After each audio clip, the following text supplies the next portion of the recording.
Immagina se un giorno potessimo mandare al posto di un messaggio un bacino da donare a chi ci vuole bene, a chi ci sta vicino, la mamma o il papà, oppure il fratellino. Potrei stupire tutti con questa mia invenzione, perché il bacetto arriva sempre a destinazione. Accendo il mio telefono e aprendo poi WhatsApp, ti mando il regalino scrivendo solo mua.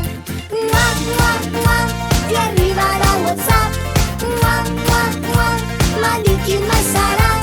Mua, mua, mua, ti arriva da WhatsApp e sul tuo bel visino un bacetto spunterà.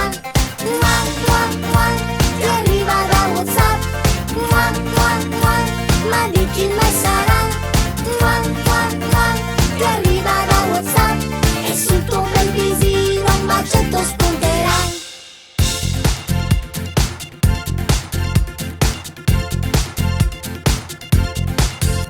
Ma che divertimento poter così baciare